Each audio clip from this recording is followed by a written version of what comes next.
ॐ शन्नो मित्रः शं वरुणः शन्नो भवत्वर्यमा शन्न इन्द्रो बृहस्पतिः शन्नो विष्णुरुक्रमः नमो ब्रह्मणे नमस्ते वायो त्वमेव प्रत्यक्षं ब्रह्मासि त्वमेव प्रत्यक्षं ब्रह्म वदिष्यामि ऋतं वदिष्यामि सत्यं वदिष्यामि तन्मामवतु तद्वक्तारमवतु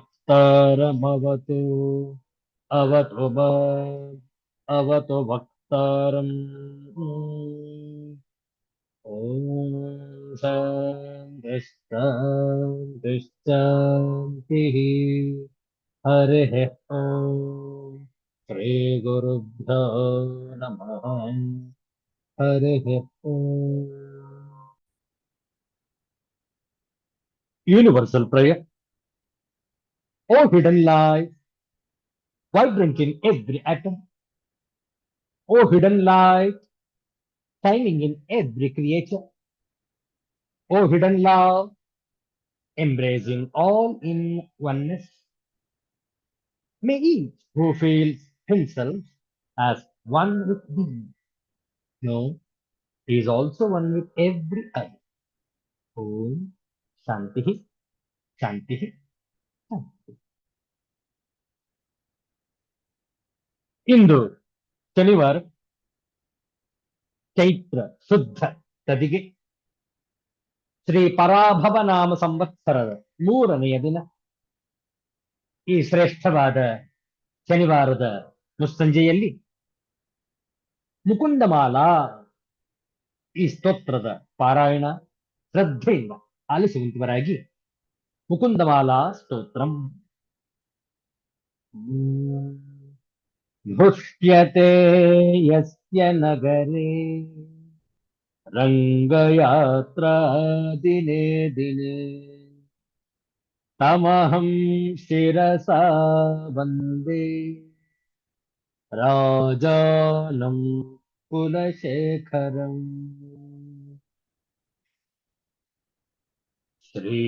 श्रीवल्लभेति वरदेति दयापरेति भक्तप्रियेति भवलुण्ठनको विदेति नाथेति नागशयनेति जगन्निवासेति आलापिनं प्रतिपदम् कुरु मां मुकुन्द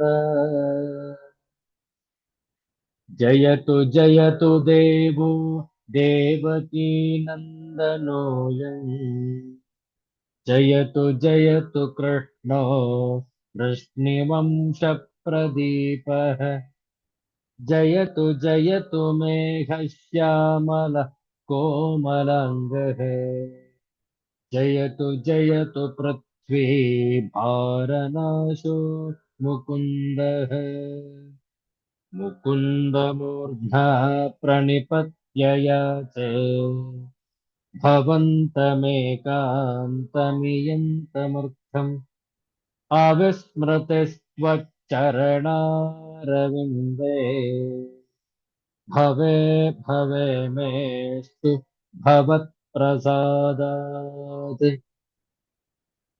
नाहं वन्दे तव चरणयोः द्वन्द्वमद्वन्द्वहेतोः कुम्भीपाकं गुरुमपि हरे नारकं नापनीतुम् रम्या रामा मृदुतनुलता नन्दने नातिरन्तुम् भावे भावे हृदयभवने आवयेयं भवन्तम् नास्था धर्मे न वसुनिचये नैव कामोपभोगे यद्यद्भाव्यं भवतु भगवन् पूर्वकर्मानुरूपम् एतत् प्रार्थ्यं मम बहुमतं जन्म जन्मान्तरेऽपि त्वत्पादाम्भोरुहयुगगता निश्चला भक्तिरस्तु त्वत्पादाम्भोरुहयुगगता निश्चला भक्तिरस्तु। ॐ श्रीकृष्ण परब्रह्मणे नमः।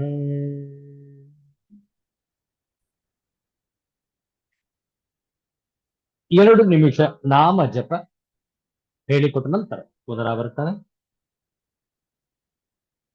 ಓಂ ನಮೋ ನಾರಾಯಣಾಯ ಓಂ ನಮೋ ನಾರಾಯಣಾಯ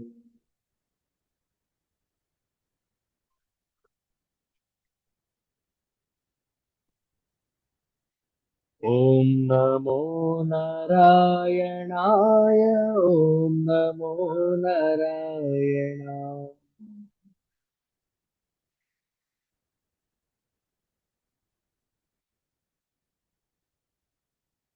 ಓಂ ನಮೋ ನಾರಾಯಣಾಯ ಓಂ ನಮೋ ನಾರಾಯಣಾಯ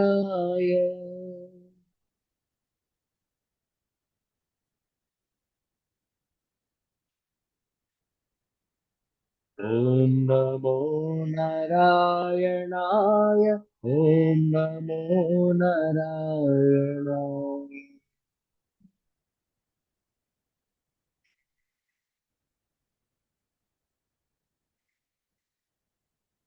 ಓಂ ನಮೋ ನಾರಾಯಣ ಓಂ ನಮೋ ನಾರಾಯಣಾಯ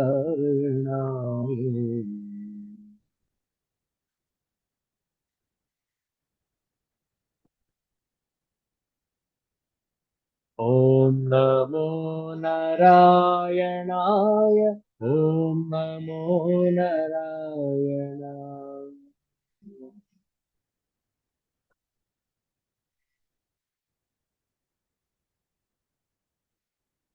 ಓಂ ನಮೋ ನಾರಾಯಣಾಯ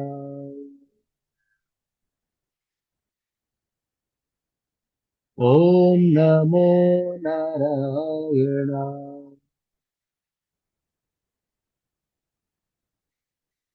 ಓಂ ನಮೋ ನಾರಾಯಣ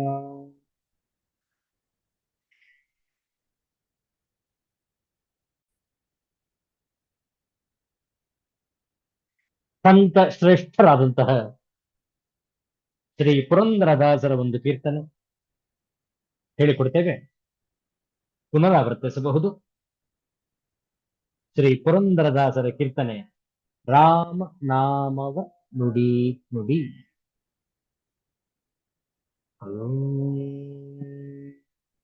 ರಾಮ ನಾಮವ ನುಡಿ ನುಡಿ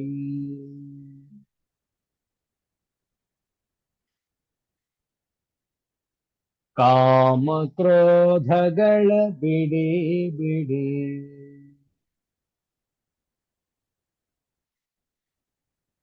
ಶ್ರೀರಾಮ ನಾಮವ ನುಡಿ ನುಡಿ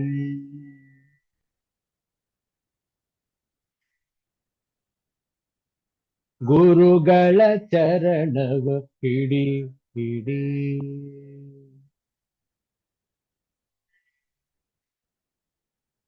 ಹರಿ ನಿರ್ಮಾಲ್ಯವ ಮುಡಿ ಮುಡಿ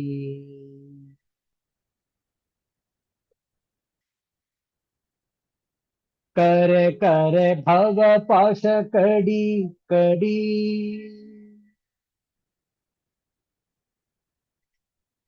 ಬಂದ ದುರಿತವನೆಲ್ಲ ಹೊಡಿ ಹೊಡಿ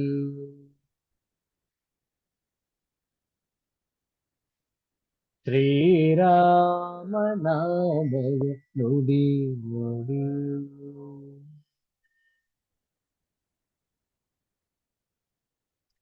ಸಜ್ಜನ ಸಂಗವ ಮಾಡೋ ಮಾಡೋ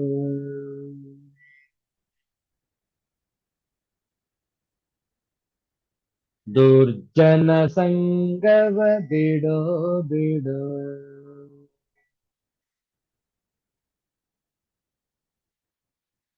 ಅರ್ಜುನನ ಸಾರಥಿಯ ನೋಡೋ ನೋಡೋ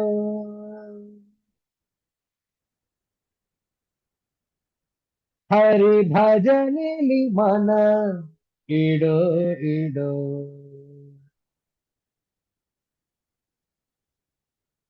ಶ್ರೀರಾಮ ನಾಮವ ನುಡಿ ನುಡಿ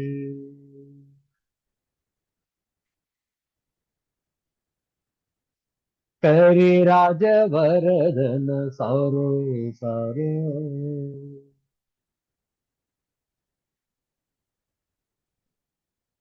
ಶ್ರಮ ಪರಿಹರಿಸೆಂದು ಹೊರೋ ಹೊರೋ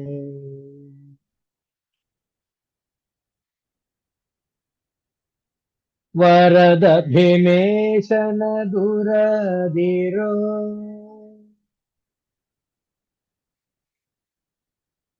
ನಮ್ಮ ಪುರಂದರ ವಿಠಲನ ಸೇರೋ ಸೇರೋ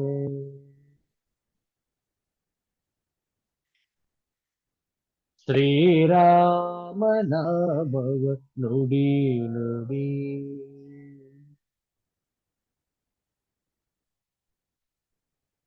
ಕಾಮ ಕ್ರೋಧಗಳ ಬಿಡಿ ಬಿಡಿ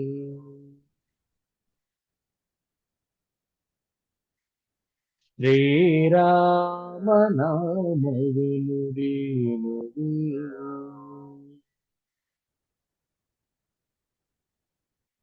ಶ್ರೀರಾಮ ನಾಮವ ನುಡಿ ನುಡಿ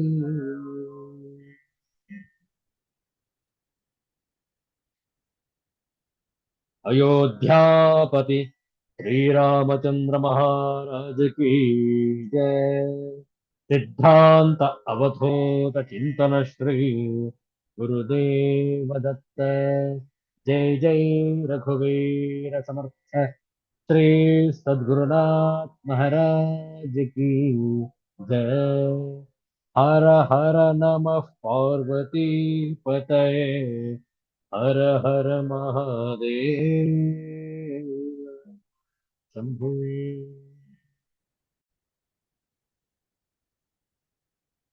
ಶ್ರೀಮದ್ಭಗವದ್ಗೀತೆಯ ಸಪ್ತದಶೋಧ್ಯಾಯ 17ನೆಯ ಶ್ಲೋಕದ 17ನೆಯ ಅಧ್ಯಾಯದ ವಿಚಾರ ಪ್ರಾರಂಭದಲ್ಲಿ ಕೆಲವು ಶ್ಲೋಕಗಳ ಪಾಠ ಹೇಳಿಕೊಡ್ತೇವೆ, ಪುನರಾವರ್ತಿಸಬಹುದು. ಓಂ ಶ್ರೀ ಪರಮಾತ್ಮನೇ ನಮಃ.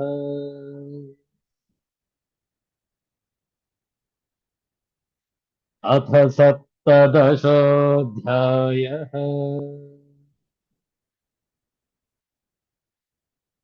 ಶ್ರದ್ಧಾತ್ರಯ ವಿಭಾಗ ಯೋಗಃ.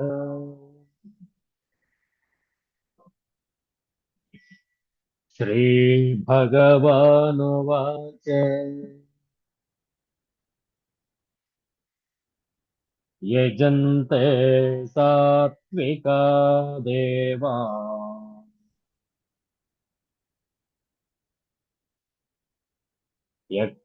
ಯಕ್ಷರಕ್ಷಾಂಸಿ ರಾಜಸಾಃ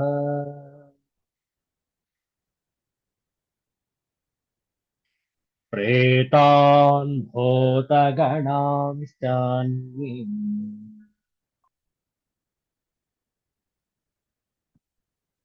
ಯಜಂತೆ ತಾಮಸಾ ಜನಾಃ.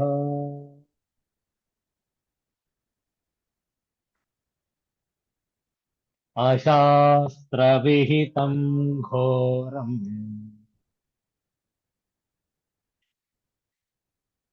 ತಪ್ಯಂತೆ ಯೇ ತಪೋ ಜನಾಃ.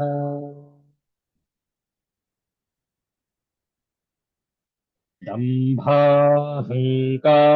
ಸಂಯುಕ್ತಾಃ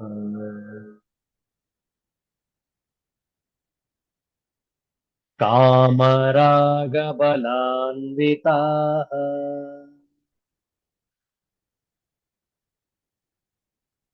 कर्षयन्तः शरीरस्थम् भूतग्राममचेतसः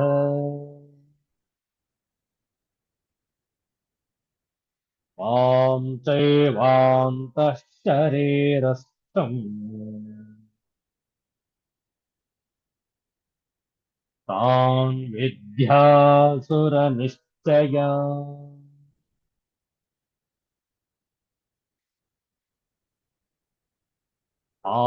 आहारस्वपि सर्वस्य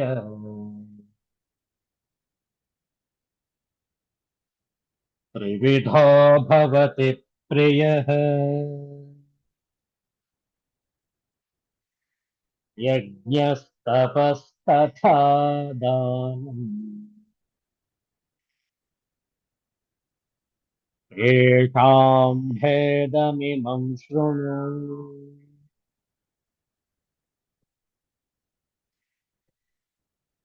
आयुः सत्त्वबलारोग्य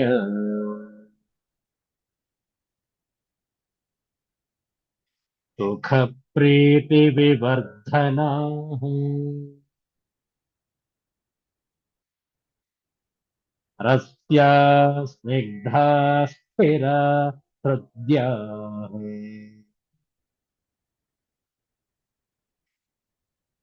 आहारा सात्विकप्रियाः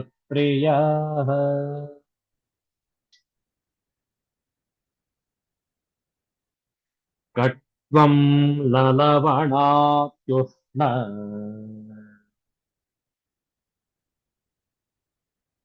तीक्ष्णरूक्षविदाहिनः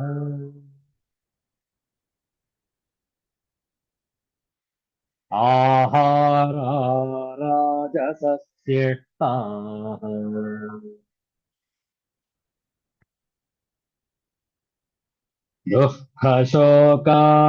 दुःखशोकामयप्रदाः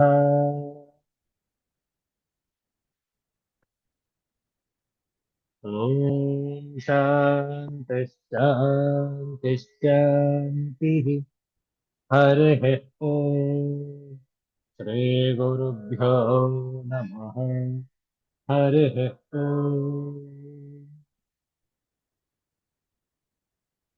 ಮನುಷ್ಯರಲ್ಲಿ ಶ್ರದ್ಧೆಯು ಅವರ ಹಿಂದಿನ ಜನ್ಮಗಳ ಸಂಸ್ಕಾರಗಳಿಂದ ರೂಪಿತವಾಗಿ ಅವರವರ ಹುಟ್ಟು ಸ್ವಭಾವವಾಗಿ ಬಂದಿರುತ್ತದೆ.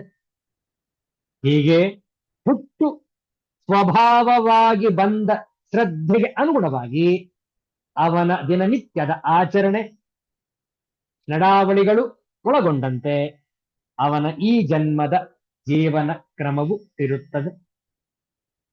ಅವನು ತನ್ನಲ್ಲಿ ಹೀಗೆ ರೂಪುಗೊಂಡ ಶ್ರದ್ಧೆಯ ತದ್ರೂಪನಾಗುತ್ತಾನೆ. ಈ ಜಗತ್ತಿನಲ್ಲಿ ಶ್ರದ್ಧೆ ಇಲ್ಲದವನಿಲ್ಲ. ಭಗವಂತನನ್ನು ನಂಬಿದವನಿಗೆ ಒಂದು ತರಹದ ಶ್ರದ್ಧೆ ಇದ್ದರೆ, ಭಗವಂತನನ್ನು ನಂಬದವನಿಗೂ ಸಹ ಮತ್ತೇನೋ ಒಂದು ಆದರ್ಶವಿರುತ್ತದೆ ಮತ್ತು ಆ ಆದರ್ಶದಲ್ಲಿ ಅವನ ಶ್ರದ್ಧೆ ಇರುತ್ತದೆ. ಅವನದೇ ಆದ ನಂಬಿಕೆ ವಿಶ್ವಾಸಗಳು ಇರುತ್ತವೆ. ಮನುಷ್ಯನಲ್ಲಿರುವ ಶ್ರದ್ಧೆಯು ಸಾತ್ವಿಕವೋ ರಾಜಸವೋ ತಾಮಸವೋ ಎಂಬುದನ್ನು ಎಂದರೆ ಮನುಷ್ಯನ ನಿಶ್ಚಯ ಪರಿಚಯವನ್ನು ಅವನು ಮಾಡುವ ಯಜ್ಞ ದಾನ ತಪಸ್ಸು ಅಥವಾ ಅವನು ಸೇವಿಸುವ ಆಹಾರ ಅಥವಾ ಮಾಡುವ ಪೂಜೆಯಿಂದ ಹೇಗೆ ಗುರುತಿಸಬಹುದು ಎಂಬುದನ್ನು ಭಗವಂತನು ಈಗ ಉಪದೇಶಿಸುತ್ತಿದ್ದಾನೆ. ತನ್ನ ಪೂಜಾ ವಿಧಿಗಳನ್ನು ಹೇಗೆ ನಡೆಸುವನು ಎನ್ನುವುದನ್ನು ಆಗಲೇ ಸುದೀರ್ಘವಾಗಿ ಚರ್ಚೆ ಮಾಡಿದ್ದೇವೆ. ಈಗ ಆಹಾರದ ಕ್ರಮದಲ್ಲಿ ಸಾತ್ವಿಕವಾದವರು ಯಾವ ರೀತಿ ಆಹಾರವನ್ನು ಸೇವನೆ ಮಾಡುತ್ತಾರೆ, ರಾಜಸಿಕರಾದವರು ಎಂತಹ ಆಹಾರವನ್ನು ಇಷ್ಟಪಡುವರು, ತಾಮಸಿಕ ಜನರು ಯಾವ ರೀತಿಯಾದಂತಹ ಆಹಾರವನ್ನು ಸೇವಿಸುವರು ಎಂಬುದನ್ನು ಈಗ ತಿಳಿದುಕೊಳ್ತಾ ಇದ್ದೇವೆ. ಕಳೆದ ವಾರ ಸಾತ್ವಿಕ ಆಹಾರದ ಬಗ್ಗೆ ಚರ್ಚೆ ಮಾಡಿದ್ದೇವೆ. ಇಂದು 9ನೆಯ ಶ್ಲೋಕ ರಾಜಸಿಕ ಆಹಾರ, ರಾಜಸಿಕ ಪುರುಷರಿಗೆ ಯಾವುದು ಪ್ರಿಯವಾಗಿರುವುದು ಎಂಬುದನ್ನು ಈಗ ವಿಶ್ಲೇಷಣೆ ಮಾಡಲಾಗುವುದು. ಹಿಂದಿನ ಶ್ಲೋಕದಲ್ಲಿ ನೋಡಿದ್ದೇವೆ, ಆಯುಸ್ಸು, ಬುದ್ಧಿ, ಬಲ, ಆರೋಗ್ಯ, ಸುಖ ಮತ್ತು ಪ್ರೀತಿಯನ್ನು ವೃದ್ಧಿಗೊಳಿಸುವಂತಹ ರಸಯುಕ್ತವಾಗಿ ತುಪ್ಪದಿಂದ ತಯಾರಾದ ಸ್ಥಿರವಾಗಿರುವಂತಹ ಮತ್ತು ಸ್ವಾಭಾವಿಕವಾಗಿಯೇ ಮನಸ್ಸಿಗೆ ಪ್ರಿಯವಾದ ಆಹಾರಗಳು ಅರ್ಥಾತ್ ಭೋಜನದ ಪದಾರ್ಥಗಳು ಸಾತ್ವಿಕ ಪುರುಷರಿಗೆ ಪ್ರಿಯವಾಗುತ್ತವೆ. ಹಾಗಾದ್ರೆ ರಾಜಸಿಕ ವ್ಯಕ್ತಿಗಳಿಗೆ ಯಾವ ರೀತಿ ಆಹಾರ ಪ್ರಿಯವಾಗಿರುವುದು ನೋಡುವ. 9ನೇ ಶ್ಲೋಕ. ಕಟು, ಅಮ್ಲ, ಲವಣ, ಅತ್ಯುಷ್ಣ, ತೀಕ್ಷ್ಣ, ರೂಕ್ಷ ವಿದಾಹಿನಃ ಆಹಾರಾಃ ರಾಜಸಸ್ಯ ಇಷ್ಟಾಃ ದುಃಖ ಶೋಕಾಮಯ ಪ್ರದಾಹ. ಅತ್ಯಂತ ಸೊಗಸಾದಂತಹ ವರ್ಣನೆ. ರಾಜಸಿಕರಿಗೆ ಇಷ್ಟವಾಗುವಂತಹ ಆಹಾರಗಳು ಯಾವ್ಯಾವುದು? ಮೊದಲನೇದು ಕಟು, ಕಹಿಯಾದದ್ದು. ಅಮ್ಲ, ಹುಳಿಯಾದದ್ದು. ಲವಣ, ಉಪ್ಪು ಉಳ್ಳ ಆಹಾರಗಳು. ಅತ್ಯುಷ್ಣ, ಅತಿ ಬಿಸಿಯಾದ. ತೀಕ್ಷ್ಣ, ತೀಕ್ಷ್ಣ ಅರ್ಥಾತ್ ಖಾರವಾದ. ವೃಕ್ಷ, ಹುರಿದ. ವಿದಾಯಿನಃ, ದಾಹವನ್ನುಂಟು ಮಾಡುವ. ಮತ್ತು ದುಃಖ ಶೋಕ ಆಮಯ ಪ್ರದಾಹ, ದುಃಖ, ಚಿಂತೆ ಮತ್ತು ರೋಗಾದಿಗಳನ್ನು ಉಂಟು ಮಾಡುವಂತಹ ಆಹಾರ, ಆಹಾರಗಳು ಅರ್ಥಾತ್ ಭೋಜನ ಪದಾರ್ಥಗಳು ರಾಜಸಸ್ಯ ಇಷ್ಟ, ರಾಜಸ ಪುರುಷರಿಗೆ ಪ್ರಿಯವಾಗುತ್ತವೆ. ನೋಡಿ, ಆ ಆಹಾರದ ಗುಣಮಟ್ಟ ಯಾವ ರೀತಿ ಇರುತ್ತೆ. ಕಹಿ, ಹುಳಿ, ಉಪ್ಪುಳ್ಳ, ಅತಿ ಬಿಸಿಯಾದ. ತೀಕ್ಷ್ಣ ಅರ್ಥಾತ್ ಖಾರವಾದ. ಹುರಿದ, ದಾಹವನ್ನು ಉಂಟು ಮಾಡುವ. ಮತ್ತು ದುಃಖ, ಚಿಂತೆ ಮತ್ತು ರೋಗಾದಿಗಳನ್ನು ಉಂಟು ಮಾಡುವಂತಹ ಆಹಾರ ಪದಾರ್ಥ ಅರ್ಥಾತ್ ಭೋಜನದ ಪದಾರ್ಥಗಳು ರಾಜಸ ಪುರುಷರಿಗೆ ಪ್ರಿಯವಾಗುತ್ತವೆ. ನೋಡುವ ಈ ಶ್ಲೋಕದ ಶಾಂಕರ ಭಾಷ್ಯ.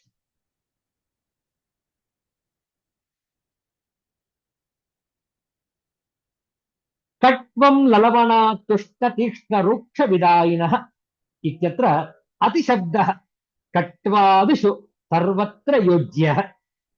ಅತಿಕಟುಃ ಅತಿತೀಕ್ಷ್ಣಃ ಇತ್ಯೇವ. ಕಟುಶ್ಚ ಅಮ್ಲಶ್ಚ ಲವಣಶ್ಚ ಅತ್ಯುಷ್ಟಶ್ಚ ತೀಕ್ಷ್ಣಶ್ಚ ರೂಕ್ಷಶ್ಚ ವಿದಾಹಿ ಚ. ಕಟ್ವಂ ಲಲವಣಾತುಷ್ಟ ತೀಕ್ಷ್ಣ ರೂಕ್ಷ ವಿದಾಹಿನಃ ತೇ ಚ ಆಹಾರಾಃ ರಾಜಸಸ್ಯ ಇಷ್ಟಾಃ ದುಃಖ ಶೋಕಾಮಯ ಪ್ರದಾಹ. ದುಃಖಂಚ ಶೋಕಂಚ ಆಮಯಂ ಚ ಪ್ರಯಚ್ಛಂತಿ ಇತಿ ದುಃಖ ಶೋಕಾಮಯ ಪ್ರದಾಹ.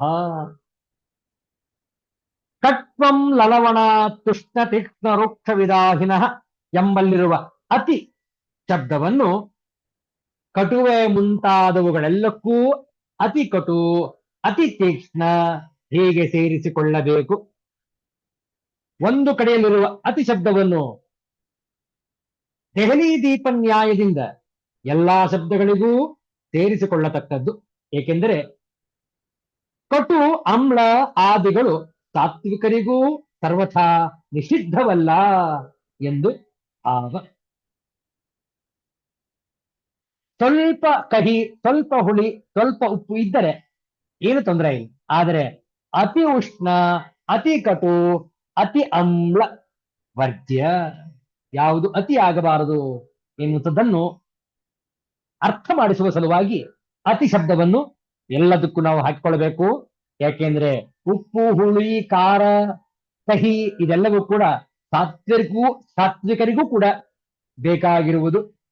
ಆದರೆ ಅತಿ ಶಬ್ದ ಸೇರಿಸಿದಾಗ ಅದು ರಾಜಸಿಕರಿಗೆ ಅನ್ವಯವಾಗುವುದು. ಅತಿ ಕಟು, ಅತಿ ತೀಕ್ಷ್ಣ ಹೀಗೆ ಸೇರಿಸಿಕೊಳ್ಳಬೇಕು. ಕಹಿಯಾಗಿಯೂ, ಹುಳಿಯಾಗಿಯೂ, ಉಪ್ಪಾಗಿಯೂ, ಬಲು ಬಿಸಿಯಾಗಿಯೂ, ಖಾರವಾಗಿಯೂ, ಮೊಣಕರಾಗಿಯೂ, ನಾಲಿಗೆ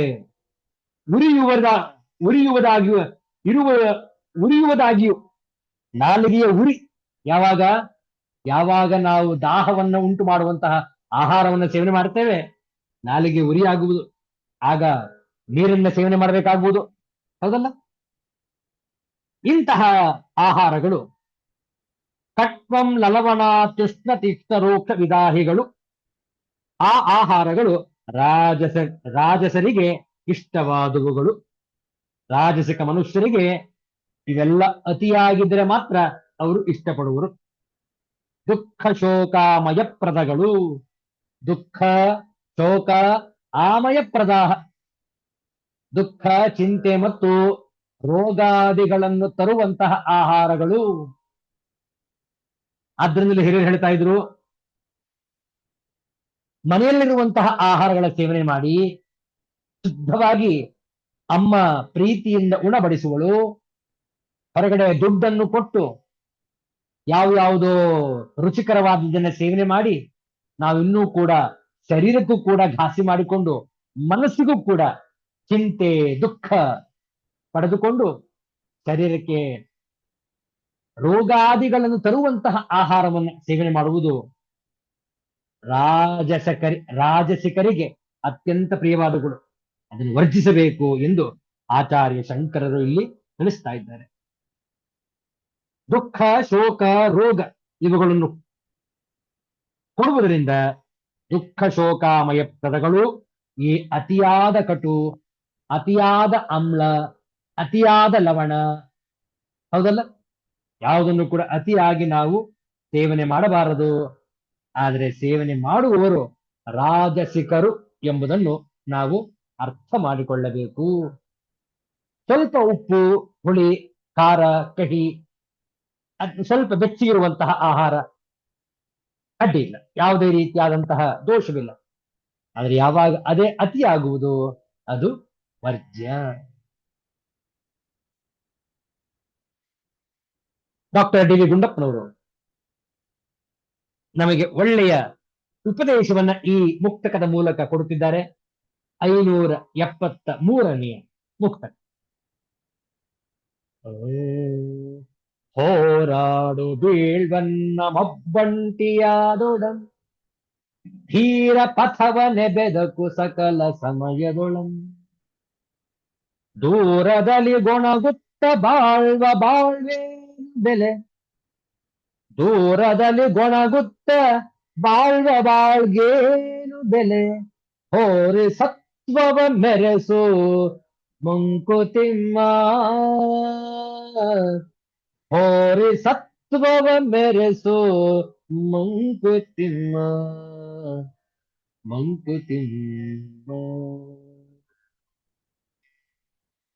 ಬದುಕಿನಲ್ಲಿ ಸೋತು ಬಿದ್ದು ಒಬ್ಬಂಟಿಯಾದರೂ ಎಲ್ಲ ಸಮಯದಲ್ಲೂ ಧೈರ್ಯದ ಮಾರ್ಗವನ್ನೇ ಹುಡುಕಿ ಹೋರಾಡು ಸೋತೆನೆಂದು ಗುಣಗುತ್ತ ಬಾಳುವ ಬಾಳಿಗೆ ಏನು ಬೆಲೆ ಬದುಕಿನ ಹೋರಾಟವನ್ನು ಹೋರಾಡಿ ಬದುಕಿನ ಸತ್ವವನ್ನು ಅರಿತು ಮೆರೆಸಬೇಕು ಎಂದು ಬದುಕಿನ ಪರಿಯನ್ನು ಅರುಹಿದ್ದಾರೆ ನಮಗೆ ಮಾನ್ಯ ಗುಂಡಪ್ಪನವರು ಈ ಮುಕ್ತಕದಲ್ಲಿ it's okay if you and you alone fall you must still continue the fight always look to take the courageous path the righteous path there is no point in living a life on the sidelines cribbing but not getting involved you must endure the hardships and show off your true strength mankutima ಬೀಳ್ವನ್ನಂ ಒಬ್ಬಂಟಿಯಾದೊಡಂ ಬೀಳ್ವನ್ನಂ ಒಬ್ಬಂಟಿ ಆದೊಡಂ ಬಾಳ್ಗೇನು ಬಾಳಿಗೆ ಏನು ಧೀರ ಪಥವನೆ ಧೀರತನದ ಹಾದಿ ಬೆದಕು ಹುಡುಕು ಹೋರಿ ಹೋರಾಡಿ ಮೆರೆಸು ಬೆಳಗು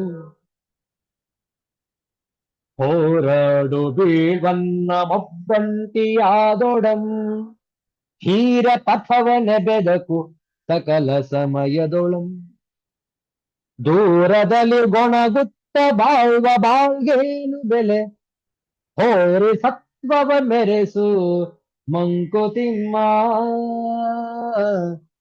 ಹೋರಿ ಸತ್ವವ ಮೆರೆಸು ಮಂಕುತಿಮ್ಮ ಮಂಕುತಿಮ್ಮ. ಜಗತ್ತಿನಲ್ಲಿ ಕೇವಲ ಕೆಲವೇ ಕೆಲವರಿಗೆ ಯಾವ ಏರೂಪೇರಿಲ್ಲದೆ ಬದುಕು ನಡೆದು ಹೋಗುತ್ತದೆ. ಆದರೆ ಬಹುತೇಕ ಜನರಿಗೆ ಬದುಕು ಏರು ತಗ್ಗುಗಳ, ಎಡರು ತೊಡರುಗಳ, ಮುಳ್ಳು ಕಲ್ಲುಗಳ, ಕಷ್ಟ ಕಾರ್ಪಣ್ಯಗಳ ಹಾದಿ. ಸಾಕಪ್ಪ ಸಾಕು, ಈ ಬದುಕೇ ಬೇಡ ಎಂದು ಕೊನೆಯಾಗುತ್ತದೋ ಕೊನೆಯಾಗುತ್ತದೋ ಎಂದು ತಮ್ಮನ್ನು ಮತ್ತು ತಮ್ಮ ಸ್ಥಿತಿಯನ್ನು ಅಳಿದುಕೊಳ್ಳುವವರೇ ಹೆಚ್ಚು. ಆದರೆ ಬದುಕಿನಲ್ಲಿ ಸೋತು ಸುಮ್ಮನಾಗುವುದಕ್ಕಿಂತ ಹೋರಾಡುವುದೇ ಸರಿ. ಏಕೆಂದರೆ ಇಲ್ಲಿ ಕಡೆಯ ಪಕ್ಷ ಹೋರಾಡಿದ ತೃಪ್ತಿಯಾದರೂ ಇರುತ್ತದೆ. ಅದಕ್ಕೆ ಮಾನ್ಯ ಗುಂಡಪ್ಪನವರು ಬೆದಕು ಧೀರ ಪಥವನೇ ಎಂದಿದ್ದಾರೆ. ಹುಡುಕು, ಅತ್ಯಂತ ಸನ್ಮಾರ್ಗದ ಹಾದಿಯನ್ನು ಹುಡುಕು ಎಂದು ತಿಳಿಸ್ತಾ ಇದ್ದಾರೆ ಮಾನ್ಯ ಗುಂಡಪ್ಪನವರು. ಸೋತು ಬಸವಳಿದವ ಧೈರ್ಯ ತಾಳುವುದು ಹೇಗೆ, ಧೀರ ಪಥವನ್ನು ಹುಡುಕುವುದು ಹೇಗೆ ಎಂಬ ಪ್ರಶ್ನೆಗಳು ಸಹಜವಾಗಿಯೇ ಮೂಡುತ್ತವೆ. ಹೌದು, ಧೈರ್ಯ ಪಥವನ್ನು ಹುಡುಕಲೇಬೇಕು ಮತ್ತು ಬಾಳಲೇಬೇಕು. ಏಕೆಂದರೆ ಅನ್ಯ ಮಾರ್ಗವಿಲ್ಲ. ನಾವು ಸೋತಿದ್ದೇವೆ ಎಂದು ಗೋಳಾಡುತ್ತಾ ಬದುಕಿದರೆ ಸಾಧಿಸುವುದೇನು? ಆ ದಾರಿಯಲ್ಲಿ ಏನನ್ನೂ ಸಾಧಿಸಲಾಗುವುದಿಲ್ಲವಾದ್ದರಿಂದ ಧೀರನಾದವನು ಧೈರ್ಯದ ಮಾರ್ಗವನ್ನು ಹುಡುಕಬೇಕು, ಆ ಹಾದಿಯಲ್ಲಿ ಹೋಗಬೇಕು. ಸಂಪೂರ್ಣ ಪ್ರಯತ್ನವನ್ನು ಮಾಡಿ ಸತ್ವದ ಅನುಭವವನ್ನು ಪಡೆಯಬೇಕು. ಹಾಗಾದಾಗ ಮನಸ್ಸು ಬುದ್ಧಿಗಳು ಪಕ್ವವಾಗುತ್ತವೆ, ಬದುಕಿನ ಸತ್ವದ ಅರಿವಾಗುತ್ತದೆ. ಅಂತಹ ಸ್ಥಿತಿಯಲ್ಲಿ ಆತ್ಮ ತೃಪ್ತಿಯ ಪ್ರಮಾಣ ಅಧಿಕವಾಗುತ್ತದೆ. ಈಸಬೇಕು, ಇದ್ದು ಜಯಿಸಬೇಕು ಎಂದು ದಾಸರು ಹೇಳಿದ್ದಾರಲ್ಲವೇ?